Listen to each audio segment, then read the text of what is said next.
तो गाइज आज अपन पढ़ने जा रहे हैं SSC part 2 symbolic number analogy. तो यार देखो, मैं तो आपको सिर्फ एक सिंपल सी ट्रिक बताऊंगा जिससे अगर आप पेपर आप देना चाहोगे। अभी क्या एक वो आया है, अपडेट आया है साइट पे, जो जो बाकी बचे हुए पेपर जो पोस्टपोन हो गए थे ना, उनके लिए एक तो डेट आई है। दूसरा ये कि पेपर किस प्रकार करना है। देखो, पेपर इस प्रकार करना है कि सबसे पहले देखो, ज़्यादा टाइम कंज्यूमिंग कौन करता है। ज़्यादा टाइम कंज्यूमिंग या तो अपने जो वो रिलेशंस वाले हैं, रिलेशन मतलब जो अपने रीजनिंग के क्वेश्चन है, समझ रहे हो। एक तो रीजनिंग के क्वेश्चन कर सकते हैं, एक जो अपने न्यूमेरिकल हो गए ये कर सकते हैं।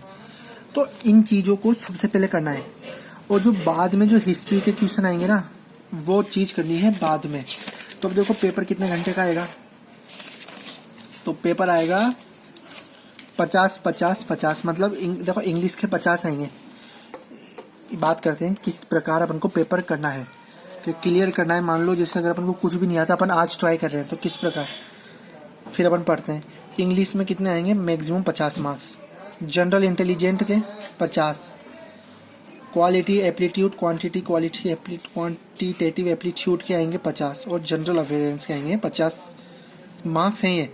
इनमें हर में 25-25-25 क्वेश्चन, मतलब टोटल 100 क्वेश्चन हो गए। ठीक है, और कितना टाइम मिलेगा अपन को सॉल्व करने के लिए, 60 मिनट। 60 मिनट मिलेंगे। तो देखो, सबसे पहले क्या होता है कि देखो, सबसे पहले जो सबसे कम टाइम कंज्यूमिंग है, एक तो है इंग्लिश और एक है अपनी जीके। इसमें अगर अपन को आंसर पता होगा तो अपन कर लेंगे। इसमें अगर अपन को आता होगा, क्या आता होगा, जैसे क्या क्या चीज़ होती है इंग्लिश में, sentence, voice, direct indirect items, synonyms, antonyms, one word, spelling test, sentence competition, ये चीज़ आएगी।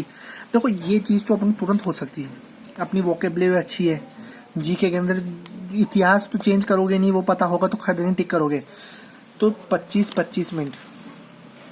तो देखो, ये 60 है, 60 मिनट मिलेंगे। 60 मिनट में से जो आपको ये दो चीज़ें, इसके लिए तो रखना है कम से कम, आप मान के चलो आधे मिनट, 35 से 45 मिनट, जो मेरा हिसाब कहता है कि इसमें इतने आपको लग सकते हैं, बल्कि ज़्यादा लग सकते हैं। और इन दोनों में अगर आप करो तो बचे हुए जो जितने मिनट्स हैं वो आपके लिए रहेंगे, क्योंकि ये चीज़ तो हो जाएगी फास्ट। तो सबसे पहले आपको ये लपेटना है, और स्पीड बहुत तेज़ रखनी है यार। एक क्वेश्चन को लेकर नहीं बैठना है। और एग्ज़ाम देने जाओ उससे पहले मैंने आपको हमेशा कहा है कि एक बार जो पुराने पेपर है ना, वो जरूर देख लिया करो। उसमें यार बहुत कुछ ऐसा मिल जाता है जो अपन को आइडिया लग जाता है कि किस प्रकार होगा। तो अब अपन स्टार्ट करते हैं अपना टॉपिक नंबर वाला। तो देखो, ये है सिंबॉलिक या नंबर एनालॉजी। तो इसमें क्या चीज़ है, पहली बात, एक तो बेसिक रूल है। ये रूल्स याद रखना, उससे सॉल्व कर लेना। Basic rules. तो बेसिक रूल कैसे, कि डिफरेंस देखा जाएगा। जैसे ये एक एग्जांपल लेते हैं, 3 और ये 4, एक एक का डिफरेंस आ रहा है। तो मतलब अपन जब भी जैसे ऐसे क्वेश्चन दिखे, तो अपन को दिमाग किस किस तरह चलाना है, जल्दी जल्दी चलाना होगा। कि पहले या तो दिमाग लगाओ कि यार डिफरेंस तो इनमें सिमिलर नहीं आ रहा, या फिर सेकंड रूल पे आ जाओ। सेकंड रूल में है कि डेवलप रूल। डेवलप रूल मतलब कि कुछ ना कुछ इसमें कोई वो तो नहीं आ रहा, सिमिलरिटीज तो नहीं आ रही। मतलब जैसे कि 1 3 2 4 कितने कितने का 2 2 का डिफरेंस हो गया। तो मतलब देखो, ये नंबर एनालॉजी करने के लिए सिंपल सी भाषा में आपको ये बताना चाहूँगा कि cube and cube roots of digit, even and odd number पता होने चाहिए, square and square root of digit, और multiplication and division of a number. मतलब ये चीज़ आपको आती है सब कुछ। इसमें सिर्फ कॉन्सेप्ट क्या लगता है, कॉन्सेप्ट ये लगता है इस चीज़ का कि सबसे पहले तो देखो, कभी भी पेपर करने बैठो, ये जो उस वक्त हो, तो देखो सबसे पहले प्रेशर नहीं लेना, सब कुछ छोड़ देना, और ऐसा सोचना कि कोई गेम है और इसका अपन को आंसर निकालना है। जैसे मैं आपको एक क्वेश्चन देता हूँ, जो ये एसएससी में आया था। देखो, ये इस तरह आया था। अब देखो, बिल्कुल ऐसा सोचना कि अपन गेम ही खेल रहे हैं। क्वेश्चन पेपर को इस तरह सॉल्व करना। ये लिखा है UHCDN, और ये कॉलन लगा के लिख दिया इन्होंने वीडियो।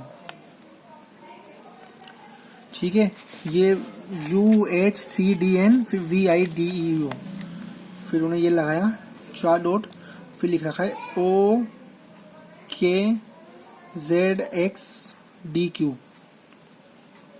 अब क्या बनेगा आगे? अब इसने पूछा इससे क्या बनेगा, तो इससे क्या बन रहा है तो उससे क्या बनेगा। तो सबसे पहले देखो एक चीज, सबसे पहले ये चेक करो कि सिमिलर है क्या। सिमिलर इन द सेंस कि जैसे ये 5 डिजिट है क्या, 1 2 3 4 5, 1 2 3 4 5 डिजिट है, OKZXDQ। तो अब इन क्वेश्चन में क्या खुद का दिमाग कब लगाना स्टार्ट करना है, सबसे पहले ऑप्शन देखने। तो ऑप्शन में देखो क्या क्या दे रखा है, देखो किस तरह सोल्व करना है। जैसे लिख रखा है रिप्ले, बी लिख रखा है रिपोज, सी लिख रखा है प्लेयर, और डी लिख रखा है अपोज। अब देखो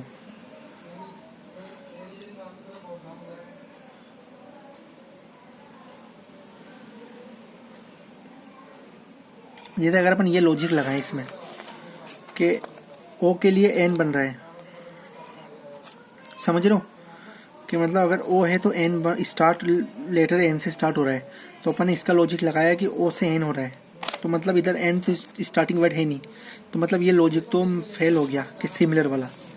अब लगाओ, मैंने बताया कि ये वाला बेसिक रूल लगा के देखो कि कोई डिफरेंस तो नहीं आ रहा। मतलब जैसे ABCDEFGHIJKLMNO PQRSTUV, एक डिफरेंस है इन दोनों में, ABCDEFGHIJKLMNO PQRSTUV। ठीक है, अब एच का लगो, ABCDEFGHICD ABCDEDLMNO, मतलब समझ गए, पकड़ लिया होगा लॉजिक। अल्फाबेट चल रही है, मतलब अगर पहला अक्षर ये आ रहा है तो सेकंड अक्षर उसका अगला वाला आ रहा है। कितनी इजीली सोल्व हो गया। अब इस तरह ही देख लो, ओ के आगे क्या आता है, LMNO, ओ के बाद P, मतलब भिड़ते ही एक अपन ने निकाला, ये आंसर सी है। कितनी स्पीड में हो गया, कुछ निकालने की जरूरत नहीं है, अपन ने एक को ही पकड़ के पूरा क्लियर कर दिया। तो भाई इस तरह देखो बिल्कुल रिलैक्स करना होगा। देखो क्वेश्चन तो बहुत सारे होंगे, क्वेश्चन के लिए मैं मना नहीं करता, क्वेश्चन बहुत किसी प्रकार का आ जाए, अगर आपने कंसेप्ट समझ लिया ना तो आ गया। आप देखो SSC में एक बार ये क्वेश्चन आया था 3228, तो 160 कितना होगा ये बन रखा है। अब इसको ऑप्शन दे रखे हैं इन्होंने 80, बी दे रखा है 120, सी दे रखा है 110 और डी दे रखा है 140। बिल्कुल, अब आप खुद सोचो कि इसे किस तरह सोल्व करें, क्या ऐसा लॉजिक लगाएं जो इसका सिमिलर हो जाए।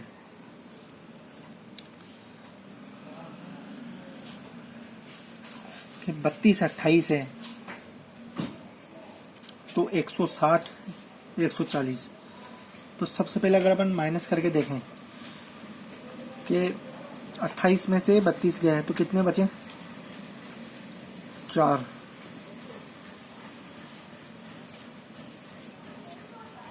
तो मतलब 4 कम कर लें तो कुछ बन जाए, तो नहीं बनेगा, बिल्कुल नहीं बनेगा।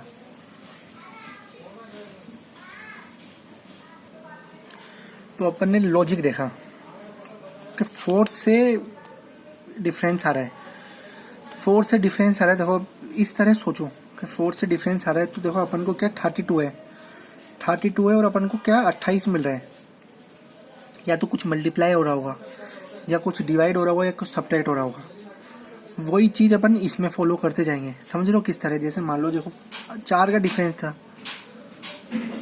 4 का डिफरेंस था, अपन को इससे तो एक हिंट मिल गया। अब अपन करते हैं अपने स्टेप, जैसे मान लो 4 1 जा 4, 4 2 जा 8, 4 3 12, 4 5 जा 24, 4 24, 4 7 जा 28, 4 8 जा 32। तो 4 डिवाइड करने पे 4 8 से जा 32 आ रहा है, और 4 8 जा 32 आ गया। और 28 कब बनता है, 7 जा 7, 7 2 जा 14, 7 3 21, 7 4 जा 28। समझे, मतलब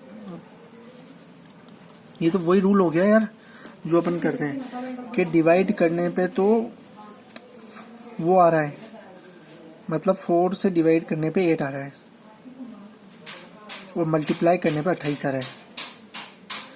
अब इसमें अपन को ऐसा करना है कि किसी चीज़ में डिवाइड करने पे तो 8 आए और मल्टीप्लाई करने पे 7 आए। तो अब 160 को इस तरह डिवाइड करो तो किससे डिवाइड होगा। अब बस अपन को ये फाइंड करना है। अपन ने देखो ये किस तरह निकाला है, आपको इमेज में आया हो कि 4 को अगर अपन ने डिवाइड करा, 4 8 जा 32, 4 8 जा 32 और 4 7 जा 28, मतलब डिवाइड करने पे तो आ रहा है 32 और मल्टीप्लाई करने पे आ रहा है 28। तो मतलब इधर भी वही चीज़ आएगी कि मल्टीप्लाई करने पे तो आए 38 और डिवाइड करने पे आए कुछ ना कुछ जो वैल्यू आएगी। तो चलो ठीक है, करके देखते हैं। तो करके देखते हैं। अब अपन वैल्यू निकालते हैं।